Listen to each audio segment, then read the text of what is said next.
I struggle because a lot of modern video games, not to be too much of an old man about it, but I see what they're doing now where everything's like a microtransaction, everything's like very calculated to get as much money from people as possible. Yeah. It's easy to get discouraged about the whole medium, but I think the indie devs out there are kind of keeping the spirit of video games that I care about alive, at least. Just fun experiences like art. Yeah. You know? This is James Hamilton, the mostly one-man team behind Chunderfins Games, an independent game developer based right here in Fort Collins.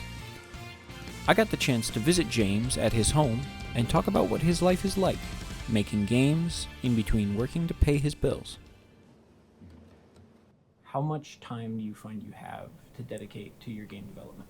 Oh, it varies. Not as much in the last couple months, but since I do contract work, I sometimes have long breaks where I can focus entirely on game development. So that does kind of benefit you a little bit. Yeah, it's nice to have the long breaks, but there's also stretches like right now where I haven't touched the game in quite a while. Great. So what do you do for work outside of game development? I am a freelance animator. Currently, I'm doing some work for Adult Swim for the TV show Smiling Friends.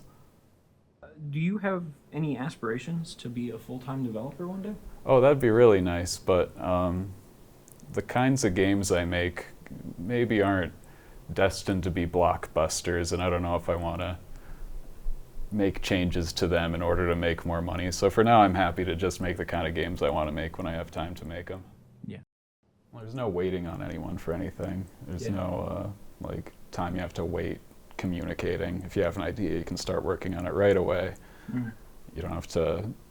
I can work on any part of it I want to in any order. So when I get bored of working on like the music, I can work on the code. And when I get bored of the code, I can work on the graphics. And there's no deadlines, which is the main thing. I can take as much time on this as I want, which is very nice. That's fair. So you'd say it's a bit of a boon as opposed to working in like a more official environment. I'd certainly rather keep doing what I'm doing than work for a big game company, I think. Yeah. Do you find that you're struggling with the same things now in the development of Vazgana? I'd say the struggles are a little different. I feel like I have a better idea of what I should do, but the same struggles I'm finding are just finding time to work on it between contract jobs, trying to keep the momentum up. Yeah. For game development?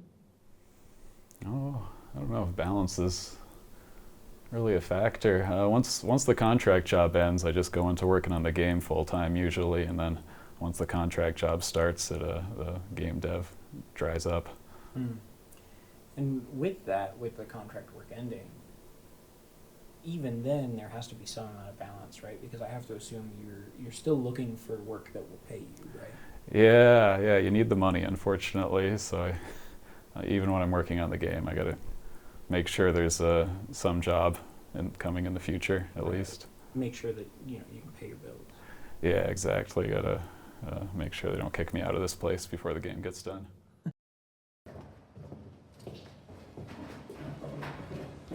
James's story is far from over, and as he continues to work on his new game, Vazgana, he will face the same struggles he has in the past, but with newfound experience. Check out James's work on his socials at Chunderfins, and check out the rest of his story on the Pixels and Paychecks website. Yeah, sometimes the contract jobs get a little intense, but there's light at the end of the tunnel.